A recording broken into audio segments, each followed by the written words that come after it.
Hallelujah, जय मसीह की। परमेश्वर आप सबों को आज आशीष दे।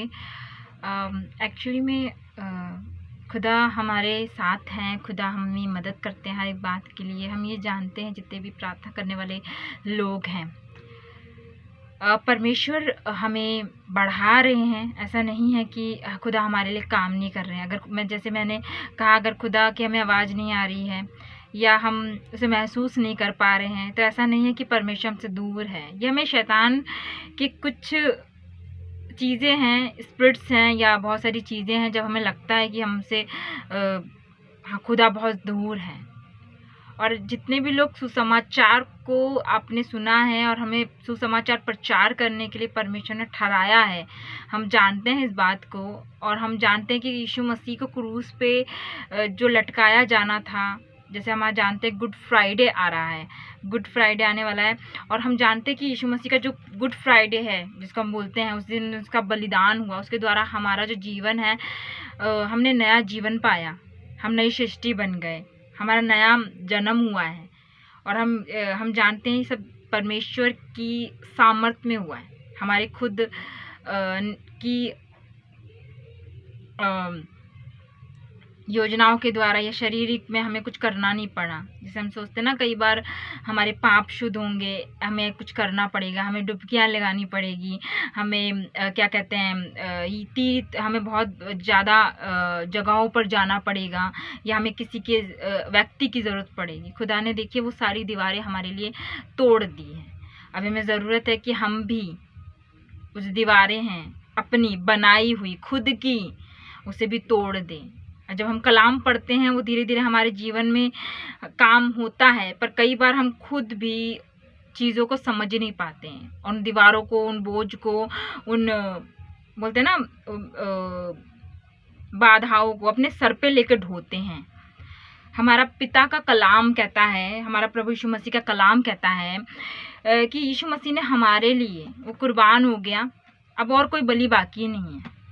प्रभु ये कहता है कि हमारा जो बोझ है उसने अपने ऊपर ले लिया, उसने तो ले लिया, क्या हम उसे दे रहे हैं? देखिए ताली, अब देखें जैसे कि तालियां ना एक हाथ से नहीं बजती हैं, तालियां दोनों हाथों से बजाई जाती हैं। उसी तरीके से मुझे बहुत अच्छा एक रेवलेशन याद आ रहा है।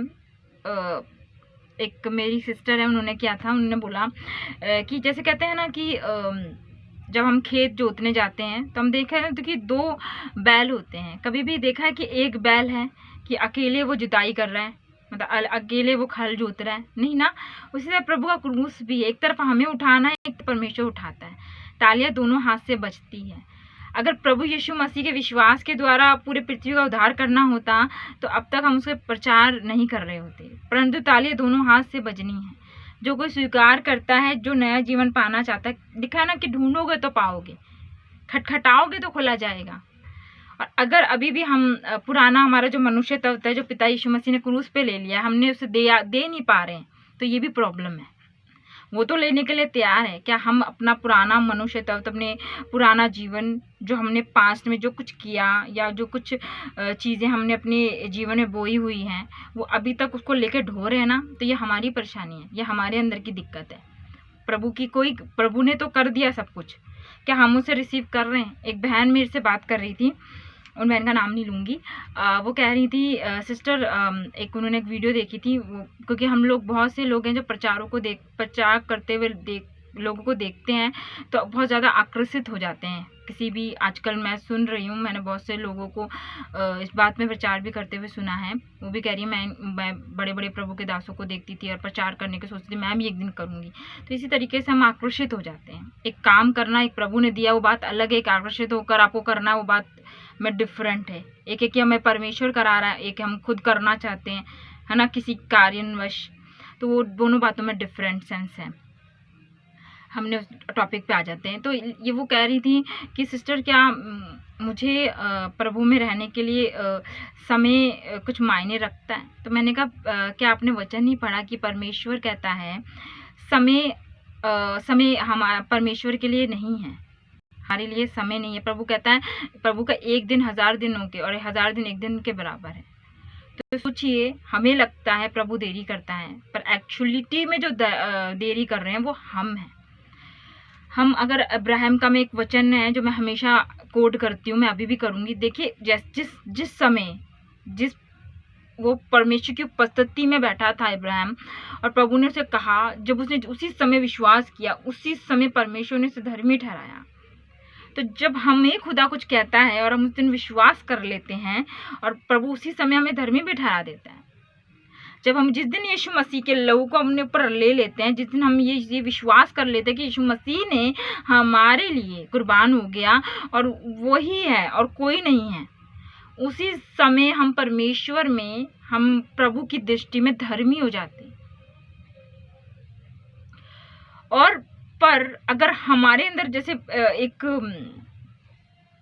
सोचो एक बहुत गंदा घर है जिसको हमें साफ करना है, ठीक है ना, तो वो धीरे धीरे साफ होगा। पहले उस घर में हम पहले घर के सारे सामान को बाहर निकाला जाएगा, जो भी पुराना है उसको निकाला जाएगा। फिर पेंट का ब्रश होगा, मतलब पेंट या सफ़ेदी या जो भी चीज़ होती है ना, वो सब करेंगे।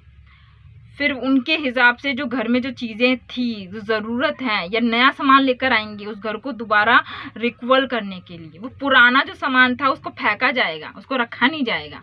पर हम क्या करते हैं, हम प्रभु यीशु मसीह में आने के बाद भी जितनी चीज़ें थीं उनको वापस ले आते हैं, उनके अपने जीवन में उनको बांध कर रखते हैं, जिसके कारण हमारे जीवन में सारी परेशानियां और वो चीज़ें इक्वल रहती हैं। मतलब नया जीवन तो पा लिया हमने, प्रभु यीशु मसीह को स्वीकार कर लिया, धर्मी भी ठहर गए, विश्वास में भी आ गए, पर वो जो पुराना था, प्रभु ने कहा कि मैंने तुम्हें नया कर दिया, मैं तुम्हें नई सृष्टि बनाऊंगा। नई सृष्टि के लिए ज़रूरी है कि हमें पुरानी बातें, पुरानी सोच, पुरानी जीवन और पुराना जो कुछ हम कर रहे थे उन चीज़ों से बाहर निकलें। जो पुराने दोस्त थे या पुराने लोग थे, उन सबों से भी निकलें बाहर। जो नई चीज़ें उसके ऊपर दौड़ें, खुदा से मांगे, नई संगति मांगे, नया जीवन मांगे। हर चीज़ प्रभु आपको उन लोगों के द्वारा नया करेगा, ना कि आपको उधर ही रखेगा। जब क्योंकि प्रभु ने कहा कि प्रभु हमें नई सृष्टि बनाता है, तो पुरानी चीज़ों का काम ही नहीं है। टूटा हुआ बर्तन हम घर में रखते हैं नहीं, बाहर फेंका जाता है। टूटा हुआ शीशा हम रखते हैं, पुराने शीशे जब खराब हो जाते हैं, में शक्ल नहीं दिखती तो हम फेंक देते हैं। टूथपेस्ट है, एनीबॉडी जो सामान है जो इस्तेमाल के योग्य नहीं है, पुराना हो जाता है, उसे फेंक देते हैं। उसी प्रकार जो भी बातें, जो भी सोच, जो कुछ आप लेकर ढो रहे हो, आप कोशिश कर रहे हो कि वो ठीक हो जाए, नहीं, पहले आपको खुद ठीक होना होगा। क्योंकि आपके नए हो जाने से जो आपके आसपास की चीज़ें वो भी नई हो जाएंगी। हमारा खुदा का जो कलाम है उसको हमें आत्मा में समझना है, उसे आत्मा में करना है, ना कि उसी में लगा रहना है। हालेलुया। जैसे कि आज का जो टॉपिक है, पिता परमेश्वर का धन्यवाद, वो ये है कि बहुत से लोग ये कहते हैं कि प्रभु यीशु मसीह, जैसे कि परमेश्वर में जो प्रभु के लोग जो कुछ पैसा देते थे, या मतलब जो हम चर्च में निकालते हैं, वो पुरानी रीति है, वो उसे नहीं देना चाहिए, उसे बंद कर देना चाहिए, वो दान था। बहुत सी बातें इन चीज़ों के विषय में लोग बोलते हैं। देखिए, बाइबल हमें क्या बताती है। एक्चुअली व्यवस्था मूसा के द्वारा आई, और बाइबल मुझे बहुत ब्रदर हैं उनका, मैंने एक बार जब मैं नई प्रभु में आई थी और मुझे प्रभु प्रकट कर रहे थे कि मैं उसके विषय में, मुझे मेरे पास्टर के द्वारा कहा गया मुझे बताना है, दशवांश के विषय में बताना है। तो मैं बहुत प्रेयर कर रही थी, मुझे याद है मैंने बहुत प्रार्थना की, क्योंकि मुझे सही शब्द और सही चीज़ें बताने के लिए नहीं मिल रही थी। मैं कहीं ना कहीं मैं अपने आत्मा में तो जानती थी सारी चीज़ें, बट मुझे उसे समझ में नहीं आ रहा था कि मैं ये जो लोगों ने जो गड़बड़ी डाल रखी है लोगों के दिमाग में, जो गंदगी फैला रहे हैं ताकि वो अपने आप को एक पवित्र जन या पवित्र कलीसिया चला रहे हैं, ये सब साबित कर सकें, या हम बहुत अच्छे हैं। क्योंकि प्रभु ने कहा था कि झूठे भविष्यवक्ता, झूठे प्रचारक, झूठी कलीसियाएं खड़ी होंगी, और अंत समय है और ऐसे चीज़ें हो रहे हैं। बहुत सी लोग करप्टनेस और बाइबल से हटकर बहुत सी चीज़ों को शेयर कर रहे हैं, और उनके जैसे कि प्रभु के वचन के अनुसार नहीं है। बहुत से ऐसे उपदेशक हैं जिनकी जीवा साफ नहीं है। प्रभु ने कहा बहुत से ज़्यादा उपदेशक ना बने, क्योंकि उनका न्याय, उनका दंड सबसे बड़ा होगा। क्यों? क्योंकि हमारे जो शब्द हैं, क्योंकि एक उपदेशक जब उपदेश देता है तो उसकी जबान के द्वारा बहुत सारी चीज़ें निकलती है। अगर वो एक आत्मिक पर्सन है तो आत्मा निकल रही है। बट अगर सोचो खुद का जीवन में कुछ ऐसी बातें हैं जो अभी तक खुदा की ओर से उनके जीवन से उन्हें हीलिंग नहीं मिली है या पवित्रता ही नहीं मिली है, तो सोचो उसके अंदर से क्या चीज़ें हैं। या वो जो प्रार्थना में बैठने वाला मनुष्य नहीं है, प्रार्थना में करने वाला व्यक्ति नहीं है, तो क्या चीज़ें उसके जीवन से निकलेंगी आप समझ सकते हैं। हम उसकी बात नहीं करेंगे। तो इस वजह से जब मैंने पढ़ा, जब उनका देखा, तो उन्होंने एक बात कही जो मुझे वैलिड लगी, ठीक लगी, कि हम खुदा में अगर हमें कुछ चीज़ चाहिए, उनका ये था कि कुछ चीज़ चाहिए तो हमें उसके लिए निकालना चाहिए, ताकि जो अंधकार की योजना है या शैतान की योजना है हमारे लिए, उसमें उसका कब्जा ना हो। क्योंकि मलाइकी में एक वचन है जिसमें लिखा है कि तू अपने चीज़ों का जो है ना, लिखा है वहाँ पे, अन्य जाति भी मुझे लूटती हैं, मतलब परमेश्वर को लूटती हैं, क्योंकि वो परमेश्वर लिए नहीं निकालती, वो किसके लिए निकालती है हम जानते हैं, ठीक है ना।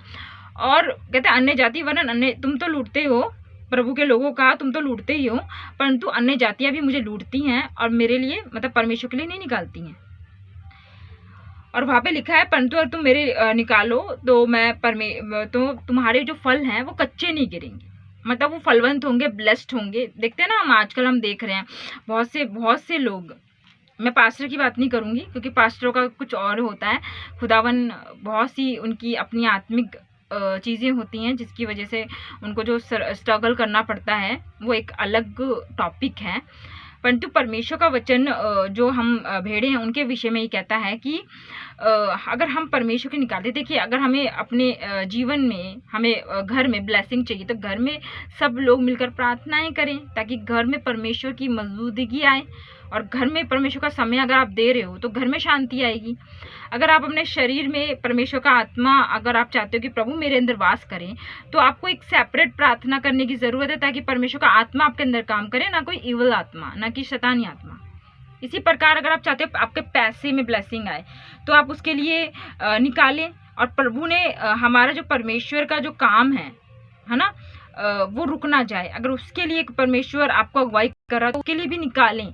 अगर आपकी सामर्थ्य है, खुदा ने आपको ये वरदान दिया है और आप रेगुलर चर्च में जाने वाले व्यक्ति हैं, तो देखिए आप वहाँ पे बैठे हो, आप कलीसिया में बैठते हो, किसी भी कलीसिया में जाते हो, आप वहाँ पे कुछ पे नहीं करते हो, कुछ नहीं दे रहे, आप वचन सुनने जा रहे हो। और बहुत से लोग अपनी सेवा किसी न किसी तरीके से देते हैं। तो जिसका जैसा मन करे, मुझे लगता है उस रीति से उसको, आत्मा कहे उसकी रीति से उसको निकालना चाहिए। क्योंकि मैं जाती हूँ ना, मेरे तो बहुत बार मुझको प्रभु से अगुवाई आई है और मैंने बहुत सारी कलीसियाओं को निकाला है। मेरी अपनी सभा, मेरी अपनी क्या कहते हैं, अपनी सेवकाई जो मैं कर रही हूँ, कई बार उसमें से परमेश्वर ने निकलवाया है। ये परमेश्वर की मर्जी है, ये हमारी नहीं है। प्रभु खुद आत्मा में हमें प्रकट करता है, ठीक है।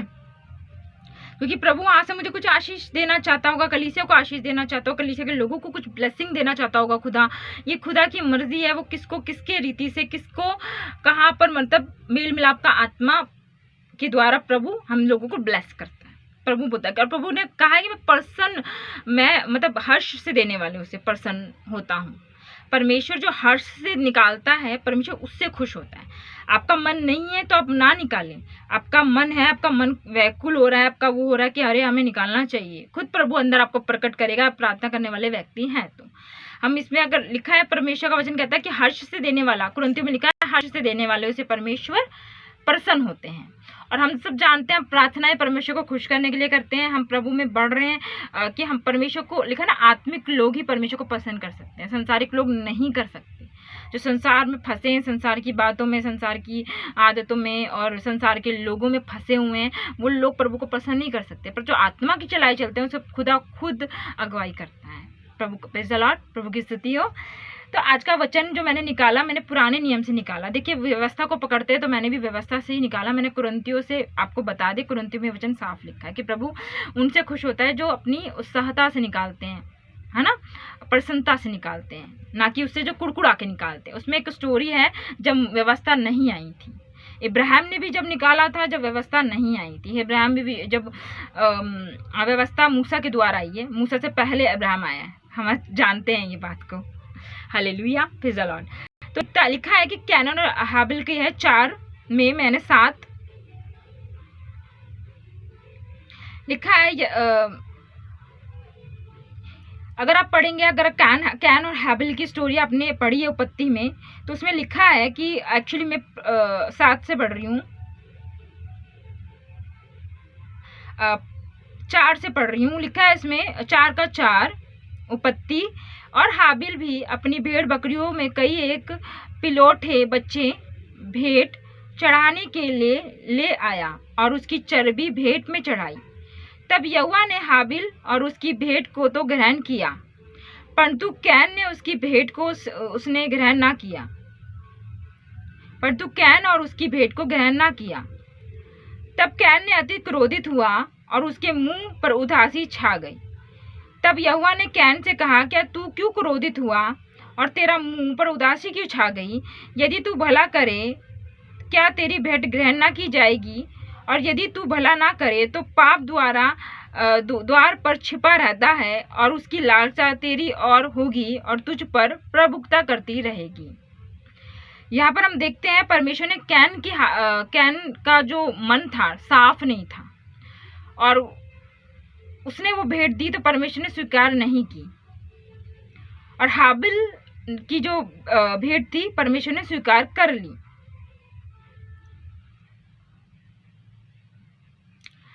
और 7वें वचन में यदि तू भला, लिखा ना, प्रभु कह रहा है अगर तू भला करे तो, अगर हम भलाई के अनुसार, प्रशंसा के अनुसार परमेश्वर को भेंट चढ़ाते हैं तो परमेश्वर से प्रसन्न होता है और भले भेंट ग्रहण भी होती है। परंतु अगर हम जबरदस्ती से फोर्सली दे रहे हैं तो वो भेंट परमेश्वर को नहीं जाती, ना प्रभु स्वीकार करते, क्योंकि प्रभु हर्ष से देने वालों से प्रसन्न होता है। और हम देखते हैं कि इसके कारण हम देखते हैं कि कैन ने हाबिल को मार भी दिया। वो उसका भाई था और उसने उसको मार भी दिया, उसका खून लिखा है यहाँ पर। फिर उसने जेलसी में आके उसको मार दिया और उस पर दंड पड़ा। तो ऐसी कोई चीज़ जो हमारे लिए किसी को खून का या किसी के श्राप का कारण बन जाए तो वो ना करें। अगर स्टोरी को आप पढ़ेंगे तो आपको समझ में आएगा कि परमेश्वर के लिए भेंट चढ़ाना पुराने नियम से चलता आ रहा है। पुराना नियम नहीं बोलूँगी, पुरानी व्यवस्था भी नहीं बोल सकते इसको, कि जब आदम, फिर कैन और ये सब और अब्राहम ने भी चढ़ाई थी। तो और मूसा की जो व्यवस्था है वो मूसा के समय में आई थी नरगमन से। और प्रभु हमें आशीष दे कि हम जब परमेश्वर को चढ़ाएं तो हम अच्छे मन से और आत्मा में चढ़ाएं, ना कि कुछ भी गलत भावनाएं लेके। प्रभु का धन्यवाद। तो ऐसा कुछ भी जो हमारे जीवन में भेड़ भावना डालें या कलीसिया में कुछ गंदगी डालें, तो ऐसी भेंटें परमेश्वर को नहीं चाहिए। अगर परमेश्वर आपको सही आत्मा में ले देने के लिए क्या अगुवाई करे, खुदावन अगर आप आत्मा के अनुसार है तो प्रभु आपको मदद करेंगे निकालने के लिए भी और आशीष होने के लिए भी। क्योंकि ये परमेश्वर में हमें अपना मन शुद्ध रखना है, हमें अपनी आत्मा पहले शुद्ध करनी है। हमारे जीवन में बहुत सारी चीज़ें हैं, उसको अगर आप चाहते हो कि आप परमेश्वर में और ब्लेस, क्योंकि हर एक व्यक्ति के देखिए अपना अपना एक वीक पॉइंट होता है। और हम जैसे कि मेरा ही देख लीजिए कि मैं कैसी चलिए प्रभु का धन्यवाद करते हैं कि परमेश्वर आपको आज के वचन के द्वारा, आज मैसेज के द्वारा समझ दे और आत्मा में आपको समझाए कि हम जब भी कुछ निकालें तो आत्मा के अनुसार निकालें। क्योंकि प्रभु जो भी देने वालों से प्रसन्न होता है, जो कि प्रभु में सही रीति से देते हैं, है ना। अगर आपके निकालने का मन ही नहीं है और आप दूसरे की वीडियो को ढूंढ कर ऐसी बातों पर डाल रहे हैं कि ये पुराना नियम नया नियम, यानी कि आपका अंदर का आत्मा आपको मन नहीं कर रहा ना, तो मत दीजिए। आप सिर्फ परमेश्वर के वचन में बढ़िए, आत्मा में प्रार्थना में बढ़िए। जब आपको परमेश्वर वहाँ पर रिस्टोर करेंगे तो वहाँ मदद करेंगे, क्योंकि प्रभु उन लोगों से खुश होता है जो सही रीति से देते हैं। क्योंकि हमारा ज़रूरी है कि हमारा हृदय भी शुद्ध रहे, क्योंकि हमें अपना आत्मा भी परमेश्वर को देना है। कई बार हम लोग पता क्या करते हैं, जो मैंने सीखा है अभी तक, हम बहुत से लोग हैं जो प्रभु के लिए निकालते हैं अच्छे से पैसा निकाल लेंगे वो, और बहुत सारी भेंटें निकाल लेंगे, दशवांश निकालेंगे, और हम देखते हैं परंतु वो परमेश्वर के लिए समय नहीं निकालते, वो प्रभु के लिए अपना हृदय नहीं निकालते। लिखा है परमेश्वर दो स्वामियों की सेवा नहीं कर सकते, वो पैसों की सेवा करते रहेंगे ना, उनके पास समय नहीं है, बिल्कुल प्रभु को देने के लिए समय नहीं है। तो सोचिए ऐसी ऐसी भेंटें भी अगर कोई लेकर आ रहा है तो परमेश्वर उसको भी पसंद नहीं करेंगे, उससे भी प्रभु पसंद नहीं होंगे, क्योंकि प्रभु को हम चाहिए, क्योंकि परमेश्वर पहले हमसे प्रेम करता है। पहले जो बलियां होती थी वो जानवरों की होती थी, परंतु अब हमारे लिए प्रभु यीशु मसीह चढ़ गया, और अब प्रभु यीशु मसीह का जो चढ़ाने का जो मकसद था वो एक इंसान को परमेश्वर से मिलाने का, संबंध बनाने का वो क्या बोलते हैं पूरा प्रोसेस था, कि यीशु मसीह क्रूस पे इसलिए नहीं चढ़ गया ताकि हम परमेश्वर से जुड़ सकें, जो आदम ने जो खो दिया हवा के द्वारा, और हवा इस्तेमाल की गई, और हवा के साथ फिर आदम भी गिर गया, क्योंकि आदम भी हवा से अटैचमेंट में आ गया। आज भी हम यही देख रहे हैं, एक गिरा रहा है, बहुत सारे उसके साथ गिर रहे हैं। क्यों? क्योंकि उसका अपना रिलेशनशिप मजबूत नहीं है, स्ट्रांग नहीं है। एक गलत प्रचार करता है, आप उसके प्रचार को शेयर कर रहे हैं, आपको लगा शायद ये सही है, आपने डाल दिया यूट्यूब पे, आपने यूट्यूब वालों में उठा के, क्योंकि हम जो कर रहे हैं वो ठीक है, बाकी कोई और ठीक नहीं, तो ये भी गलत है। क्योंकि परमेश्वर का जो आत्मा है वो खुद चीज़ों के लिए अगुवाई करता है। हमारा परमेश्वर जीवित परमेश्वर है, मरा हुआ परमेश्वर नहीं है। वो आपको हर एक बातों के लिए, आत्मा के लिए, हर एक चीज़ के लिए आपको अगुवाई करेगा। ज़रूरी है तो सही आत्मा में, प्रार्थनाओं में बैठने की। आज का समय ऐसा है, आप बिलीव नहीं करेंगे, परमेश्वर का आत्मा बहुत सारे प्रभु के अगुओं के पीछे पड़ा हुआ है। उनको इस तरीके से शैतान इस्तेमाल कर रहा है, उन्हें गलत शादियों में घुसेड़ रहा है, उन्हें गलत रिलेशनशिप में घुसेड़ रहा है, उन्हें सेवकाइयों में वो पूरे दिन रात वो सिर्फ प्रचार करते रहते हैं, और वो इस शैतानी बातों को समझ नहीं रहे हैं। उनको ये नहीं समझ में आ रहा है कि शैतान हमें इन आकर परमेश्वर के कामों में ही फंसा रहा है। बहुत से छोटे छोटे बच्चे, जवान भाई बहन उपदेश कर रहे हैं, उनको मालूम नहीं कितना बड़ा न्याय है इस बात के लिए कि जब आप उपदेश कर रहे हैं, आप एक उपदेश, प्रभु ने वचन कहता है, कुरिन्थियों में पौलुस कहता है कि उपदेशक ना बने, परंतु हम लोग कर रहे हैं। तो सोचो कितना बड़ा न्याय में शैतान का कितना बड़ा प्लान है हमारे परमेश्वर के लोगों को, और प्रभु में, सेवकाइयों में कितनी कितना अंधकार है, कितना ज़रूरी है हमें प्रभु के सम्मुख बैठने का हर जगह से, चाहे वो प्रभु में लोग हैं, चाहे आत्मा में है। मैं तो मसीह में, आपको मैं बताना नहीं चाहूँगी कि मैं जो मसीह में काम कार्य कर रही हूँ, मैं जो आत्मिक कार्य कर रही हूँ, जो प्रभु में मैं ये वीडियो बना रही हूँ, आप बिलीव करिए, मैंने एक नंबर पहले भी डाला था, फिर मुझे बंद करना पड़ा, फिर अभी सेकंड नंबर मैंने डाला है। वहाँ पे इस तरीके से बातचीत होती है। वो नंबर मैंने प्रार्थनाओं के लिए, कलीसिया के लिए, अगर आपको कोई हेल्प चाहिए या आप मेरी हेल्प चाहते हैं उसके लिए, या हम किसी का कोई क्वेश्चन है उसके लिए, प्रभु के लिए वो नंबर डाला है। परंतु वहाँ पर मसीह लोग आकर भी इस रीति से बात करते हैं, और प्रभु के दास होकर इस रीति से बात करते हैं। जब वो लिखा आता है ना PS, या बोलते हैं मैं पास्टर हूँ, मैं गुजरात का पास्टर हूँ, मैं मुंबई का पास्टर हूँ, या मैं जयपुर का पास्टर हूँ, और उनकी जो बातें लिखी होती हैं, उनकी मतलब सोचो, मतलब आत्मा से पूरी हटकर, और मैं खुदा से पूछती हूँ, खुदा ये क्या हो रहा है, ये क्या है खुदा। आप सोचिए कितना एक फेस करना पड़ता है जब हम परमेश्वर में हम काम कर रहे होते हो। एक प्रभु के एक जना जब खड़ा होता है, तो मैं तो ये सोच रही हूँ, और भी बहुत से और प्रभु के लोग हैं, उनको भी इन चीज़ों का यूज़ करना पड़ा होगा, फेस करना पड़ा हो। तो हमें खुदा की कितनी ज़्यादा ज़रूरत है, हमें प्रार्थनाओं की कितनी ज़्यादा ज़रूरत है, हमें हर दिन प्रभु की उपस्थिति की, प्रेजेंस की, उसकी अगुवाई मांगने की कितनी ज़रूरत है, क्योंकि वो हर जगह से फंसा रहा है, हर जगह से वो हमें धफाड़ने की कोशिश करता है। और हम लोग कहाँ पर अपना दिमाग, कहाँ पर अपना जोर, कहाँ पर अपना बल लगा रहे हैं, और हमें कहाँ लगाना चाहिए। हमें खुदा की प्रेजेंसी में लगाना चाहिए। आज वो समय है जब हम प्रभु की प्रेजेंसी में बैठें और प्रभु से पूछें कि प्रभु तेरी क्या इच्छा है, तेरी क्या योजनाएं हैं, कि परमेश्वर की हमारे विषय में बहुत बड़ी योजनाएं होती हैं, और वो सिर्फ प्रार्थनाओं के द्वारा ही आप सुन सकते हैं, समझ सकते हैं। वो हमें हर तरीके से यूज़ करने की कोशिश करता है और हमें गिराने की कोशिश करता है। और हमें ज़रूरत है कि हम प्रार्थनाओं में भाई बहन बढ़ें और हम एक दूसरे के लिए प्रार्थनाएं करें, विनती करें, ना कि बेफजूल बातों पर, बेफजूल चीज़ों पर अपना दिमाग या बुद्धि लगाएं। प्रभु आपको आशीष दें।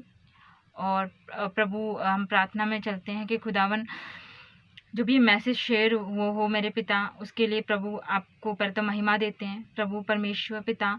और प्रभु आपकी सही आत्मा में हम इसको लें और हमें परमात्मा अगुवाई करें कि पिता सिर्फ तेरी और तेरी इच्छा हमारे जीवन में पूरी हो, कोई भी शैतान की योजना हमारे जीवन में काम ना करे, क्योंकि शैतान का काम ही यही है कि वो हमें नष्ट करने और हमें फाड़ने मेरे पिता के लिए आया है। पर तू आया हमें जीवन देने के लिए। वो जीवन मेरे पिता हमारे जीवन में आए और आत्मिक जीवन आए। हम सही तरीके से अपने विवेक को शुद्ध करके सही अगुवाई पाकर मेरे प्रभु ने जीवन को निर्वाह कर सके, चाहे वो हमारी किसी भी